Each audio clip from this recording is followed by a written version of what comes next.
Assalamualaikum warahmatullahi wabarakatuh.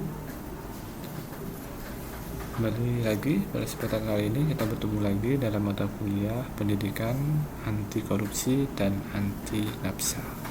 Oke, pada kesempatan kali ini kita akan mempelajari mengenai nilai dan prinsip anti korupsi. Nah, di sini saya menjelaskan dasarnya ya. Dasarnya di sini ada nilai-nilai anti korupsi. Ya. Perbuatan korupsi ini dapat terjadi ketika tidak ada nilai-nilai anti korupsi di dalam diri kita. Nilai-nilai yang pertama adalah jujur. Ya, jujur di sini dijelaskan adalah sikap dan perilaku yang mencerminkan kesatuan antara pengetahuan, perkataan, dan perbuatan. Jujur berarti mengetahui apa yang benar, mengatakan dan melakukan yang benar. Nah, orang yang jujur adalah orang yang dapat dipercaya lurus hati, tidak berbohong, dan tidak melakukan kecurangan.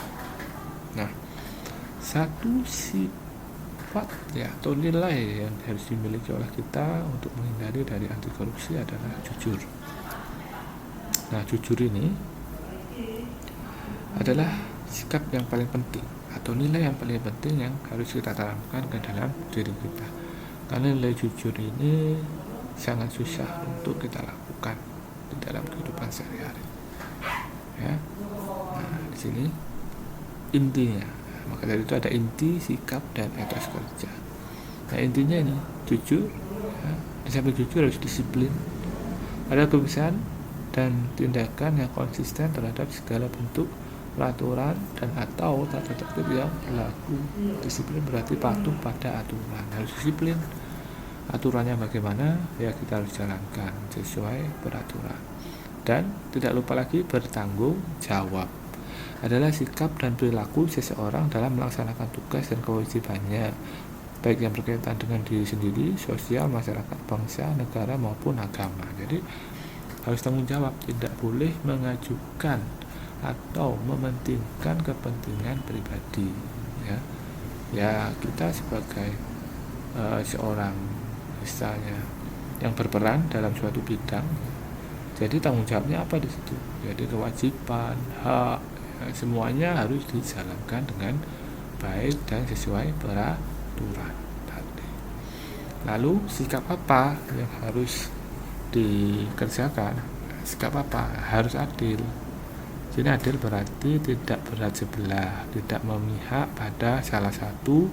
Adil juga berarti perlakuan yang sama untuk semua tanpa membeda-bedakan berdasarkan golongan atau kelas tertentu. Jadi harus adil, tidak boleh memihak ke satu pihak.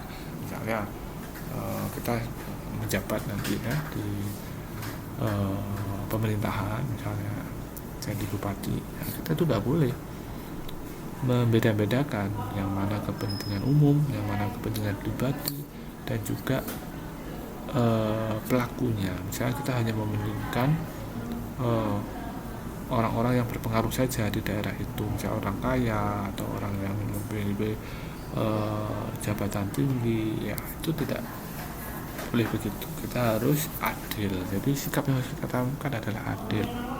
Yang selanjutnya adalah sikap berani, adalah hati yang mantap, rasa percaya diri yang besar dalam menghadapi ancaman atau hal yang dianggap sebagai bahaya dan kesulitan. Berani berarti tidak takut atau gentar. Jadi harus berani ketika kita sudah benar sesuai aturan yang ada, meskipun di dalam lingkungan kerja kita itu mengharuskan kita mengarahkan kita ke arah korupsi, itu harus benar-benar menolak. Sikap kita harus benar-benar berani menolak. Begitu. Oke. Di sini yang selanjutnya adalah ada sikap peduli, adalah sikap dan tindakan memperhatikan dan menghiraukan orang lain, masyarakat yang membutuhkan dan lingkungan sekitar, dari lingkungan sekitar. Jadi kita harus peduli, masyarakat mana yang membutuhkan dan sangat butuh, ya.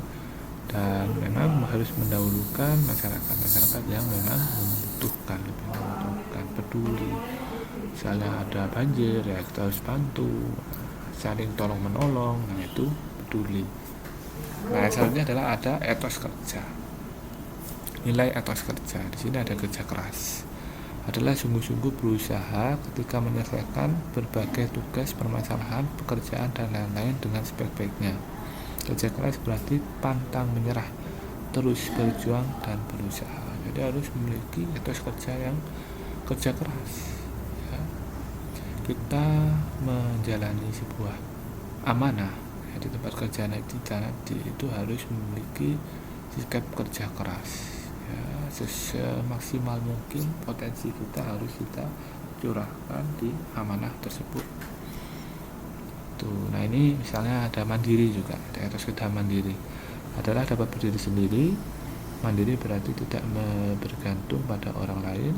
Mandiri juga berarti kemampuan menyelesaikan, mencari, dan menemukan solusi dari masalah yang dihadapi. Kita juga harus mandiri, kita tidak boleh bergantung kepada orang lain.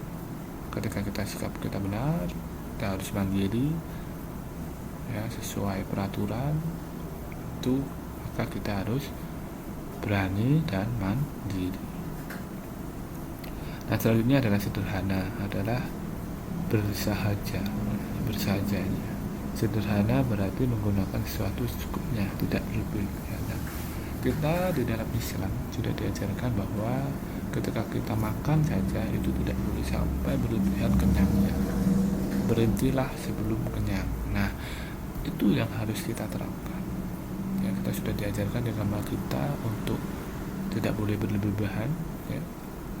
Walaupun itu pada saat makan, ya, tidak boleh terlalu kenyang.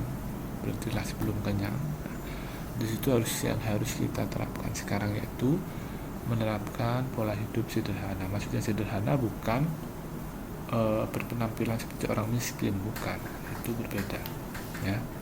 Kita sederhana berarti bersikap secukupnya, begitu. Oke, ini semua adalah nilai-nilai dari anti korupsi. Yang pertama adalah intinya kita harus jujur, disiplin, tanggung jawab, lalu kita menerapkan sikap yang adil, berani, dan peduli, dan kita harus memiliki etos kerja yang kerja keras, mandiri, dan sederhana. Baik, pertemuan kali ini cukup sekian. Saya akhiri. Wassalamualaikum warahmatullahi wabarakatuh.